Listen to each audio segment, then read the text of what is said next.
जय हिंद दोस्तों। Sandeep जीएसएब YouTube channel पर आप सभी का हार्दिक स्वागत है। और प्रीवियस ईयर के जो जितने भी प्रश्न हैं इस वीडियो में हम लोग डिस्कस करेंगे।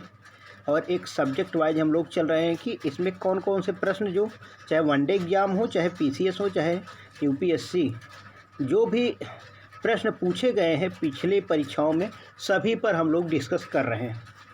ठीक है, आपको इसका लाभ लेना है। सबसे पहले आपको क्या करना है, जब हम प्रश्न पढ़ रहे हैं प्रश्न को देखना है और उसके बाद ऑप्शन को देखना है। ऑप्शन को देखने के दौरान, यानी प्रश्न पढ़ने ऑप्शन देखने के दौरान ही वीडियो को आप चाहे बंद कर सकते हैं। उससे पहले जब तक आप क्लियर न कर ले कौन सा ऑप्शन सही है, उसके बाद वीडियो को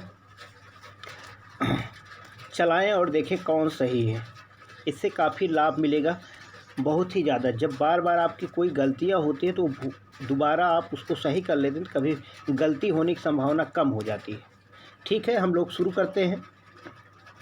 देखो, आज का जो पहला प्रश्न है, हालांकि इसमें देखो केवल ऑप्शन दिया गया है। प्रश्न पिछले वीडियो में था लेकिन हम अभी फिर बता देते हैं। इसमें प्रश्न है 130, क्वेश्चन नंबर 130 यहाँ पर था। उसमें था कि इंसेलबर्ग का निर्माण किस प्रक्रम द्वारा किया जाता है या किस प्रकार द्वारा होता है। इंसेलबर्ग का निर्माण पवन के द्वारा। इंसेलबर्ग याद रखना, इंसेलबर्ग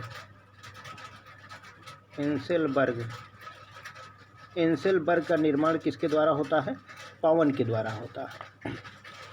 तो यानी क्वेश्चन नंबर 131, इसको आप लोग देखेंगे। संप्राय मैदानों के मध्य छोटे छोटे टीले होते हैं, यानी जो संप्राय मैदान होते हैं उसके मध्य छोटे छोटे टीले होते हैं, उस टीले को क्या कहा जाता है? तो याद रखना, इस टीले को मोनैड लाक कहा जाता है। मोनैड नाक के नाम से जाना जाता है। ऑप्शन नंबर सी है। 131 में ऑप्शन नंबर सी सही है। क्वेश्चन नंबर 132 आप देखते हैं। यदि नदी के वेग को दोगुना कर दिया जाए तो उसकी परिवहन शक्ति कितने गुना हो जाएगी? अगर वेग को दोगुना किया जाएगा तब परिवहन शक्ति जो है वो 64 गुना हो जाएगी। परिवहन शक्ति 64 गुना हो जाएगी। अगला एक प्रश्न है, एक सकरी गहरी तथा, क्वेश्चन नंबर 133 आप देखिए। एक सकरी गहरी तथा तीव्र ढाल युक्त किनारों वाली नदी घाटी को किस नाम से जाना जाता है? सकरी हो, गहरी हो और तीव्र ढाल हो, उस जो किनारों वाली नदी है उसको किस नाम से जाना जाता है? नदी की घाटी को क्या नाम दिया गया है? तो उसको ध्यान देना, कैनियन कहा जाता है। ठीक, उस प्रकार की नदी घाटी को कैनियन के नाम से जाना जाता है। आगे हम लोग बढ़ेंगे। अगला प्रश्न है 134। यू आकार की घाटी कहाँ पाई जाती है? ध्यान देना, हिमानी क्षेत्रों में जब बड़े बड़े हिमखंड होते हैं वो सरकते हुए आगे बढ़ते हैं तो यू आकार की घाटी का निर्माण होता है। लेकिन अगर वहाँ पर जल उसी मार्ग से जब बहने लगते हैं तो घाटियाँ जो होती है सक्रिय हो जाती हैं, तो वहाँ पर बी आकार का घाटी निर्माण होगा। यानी हिमानी क्षेत्रों में यू आकार की घाटी का निर्माण होता है, इसको आप जानते रहे। क्वेश्चन नंबर 135 आप देखिए। क्वेश्चन नंबर 135 में कह रहा है, मोह स्केल से निम्नलिखित में से किसका मापन किया जाता है? मोह स्केल से निम्नलिखित में से किसका मापन किया जाता है? क्वेश्चन नंबर 135 आप देखेंगे तो मोह स्केल से है, इसको ध्यान देना, चट्टानों की कठोरता। मोह स्केल से ऑप्शन नंबर डी सही है।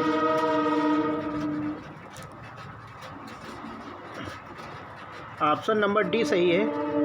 मोह स्केल से चट्टानों की कठोरता का मापन किया जाता है। चट्टानों की कठोरता। Question number 136। कार्स्ट प्रदेशों में डोलाइन की ऊपरी सतह के ध्वस्त हो जाने एवं ऊपरी भाग के खुले रह जाने से निर्मित छिद्र को क्या कहा जाता है?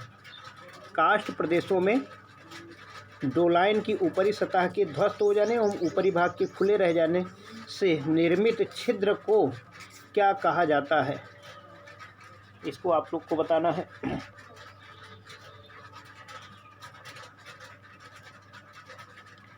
ध्यान देना, इसे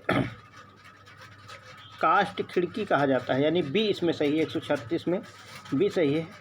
कास्ट खिड़की के नाम से इसे जाना जाता है। क्वेश्चन नंबर 137 आप देखेंगे। 137 में दिया गया है ड्रमलिन क्या है? ड्रमलिन क्या है? 137 क्वेश्चन नंबर 137 आप देखेंगे। ड्रमलिन क्या है?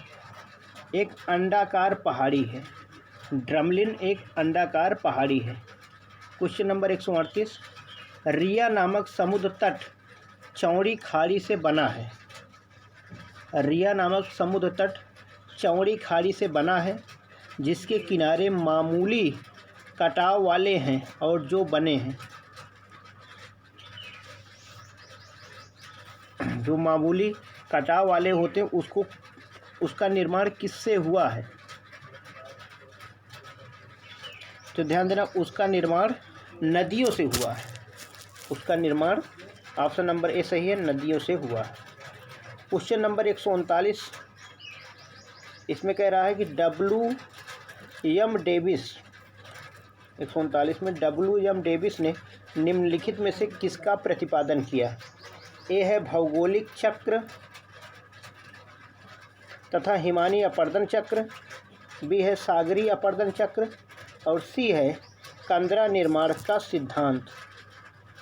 तो W.M. डेविस ने किसका प्रतिपादन किया है? क्वेश्चन नंबर 139 में। तो ध्यान देना, ये तीनों सही, यानी ऑप्शन नंबर डी सही है इसमें, उपयुक्त सभी। उपर्युक्त सभी, यानी W.M. डेविस ने भौगोलिक चक्र तथा हिमानी अपर्दन चक्र, सागरीय अपर्दन चक्र, कंदरा निर्माण का सिद्धांत सभी का प्रतिपादन किया है। तो अगले प्रश्न में हम लोग चलते हैं। Question number 140।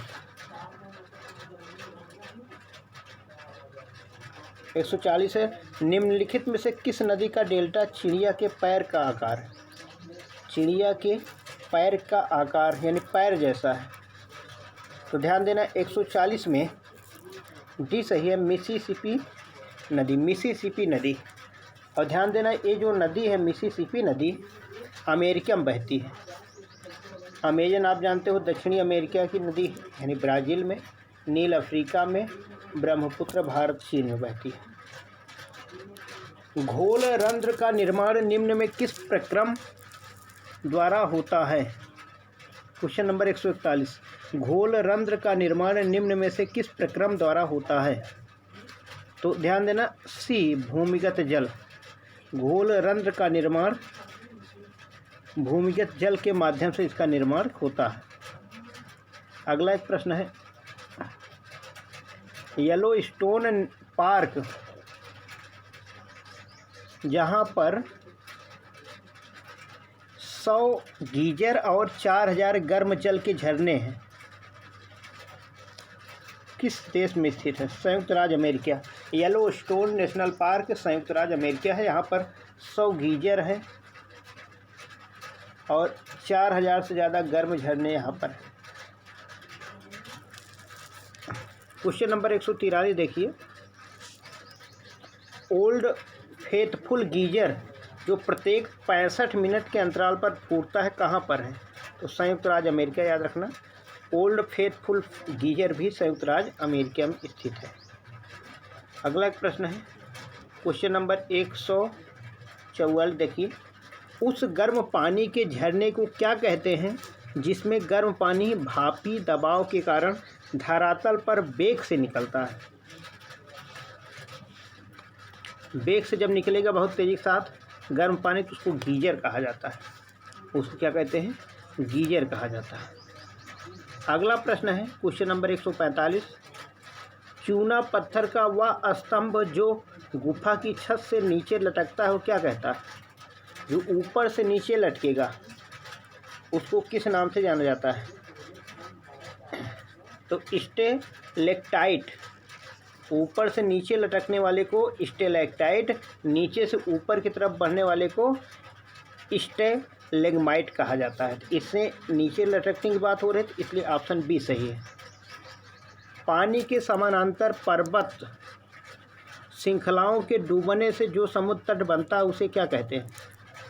क्वेश्चन नंबर 146 आप देखेंगे। समुद्र के समानांतर पर्वत श्रृंखलाओं के डूबने से जो समुद्र तट बनता है उसे क्या कहते हैं? डालमेशियन, उसको डालमेशियन कहते हैं। अगला प्रश्न 147, गेसिर किस द्वीप का महान गीजर है? गेसिर, तो ध्यान देना, गेसिर जो गीजर है वो आइसलैंड का गीजर है, आइसलैंड में स्थित है। क्वेश्चन नंबर 148 आप लोग देखेंगे। अपर्दन का कौन सा साधन यार्डंग का निर्माण करता है? यार्डंग का निर्माण कौन सा साधन करता है? तो वायु के माध्यम से ही यार्डंग का निर्माण होता है, हवा के माध्यम से। क्वेश्चन नंबर 149, तिब्बत में उत्पत्ति पाने वाली ब्रह्मपुत्र, इरावती और मेकांग नदियां अपने ऊपरी पाटों में संकीर्ण और समानांतर पर्वत श्रेणियों से होकर प्रवाहित होती हैं। इन नदियों में ब्रह्मपुत्र भारत में प्रविष्ट होने से ठीक पहले अपने प्रवाह में एक यू टर्न लेती है। मतलब इसे ब्रह्मपुत्र नदी बह रही है और यहाँ से टर्न लेती है। टर्न लेने का कारण क्या है, प्रश्न पूछा गया है। यानी इसको मुड़ने का क्या कारण है? अन्य नदियों की तरह या दक्षिण पूर्वी एशिया की तरफ क्यों नहीं गई? इसे नहीं चली गई म्यांमार साइड या फिर थाईलैंड साइड क्यों नहीं गई? क्वेश्चन नंबर 149 है। इसमें ध्यान देना, कुछ भी सही है कि भूवैज्ञानिकी तरुण हिमालय के अक्षांशीय नमन के कारण ऐसा होता है। क्वेश्चन नंबर 150 हम देखते हैं।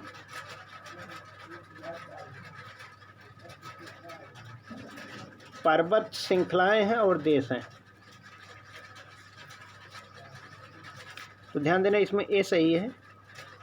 अलेघनी संयुक्त राज्य अमेरिका में है, कैंटाब्रियन स्पेन में है, एल्बुज ईरान में है, मैकेंजी कनाडा में।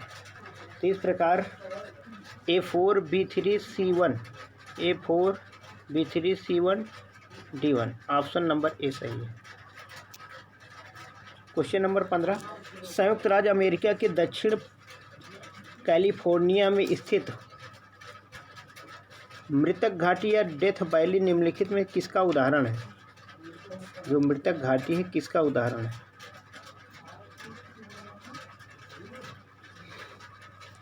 तो ध्यान देना, मृतक घाटी एक क्या है? रिफ्ट घाटी है, या एक रिफ्ट घाटी का उदाहरण है। क्वेश्चन नंबर 152 है कि विद्युत चुंबकीय विकिरण कथनों पर विचार कीजिए। नंबर 1 है विद्युत चुंबकीय विकिरण, 2 है भूतापीय ऊर्जा, सी है गुरुत्वीय ऊर्जा, 4 है प्लेट संचलन, 5 है पृथ्वी का घूर्णन, 6 है पृथ्वी का परिक्रमण। उपयुक्त में से कौन से पृथ्वी के पृष्ठ पर गतिज परिवर्तन लाने के लिए जिम्मेदार है? क्वेश्चन नंबर 152, तो ध्यान देना, 1 2 3 4 5 6 सभी लोग जिम्मेदार हैं। ठीक, पृथ्वी के पृष्ठ पर गतिज परिवर्तन लाने के लिए सभी जिम्मेदार हैं, चाहे वो विद्युत चुंबकीय विकिरण हो, चाहे भूतापीय ऊर्जा हो, चाहे गुरुत्वीय ऊर्जा हो, ठीक, चाहे प्लेट संरचना हो, चाहे पृथ्वी का घूर्णन हो, और चाहे पृथ्वी का परिक्रमण हो, सब जिम्मेदार हैं। Question number 153,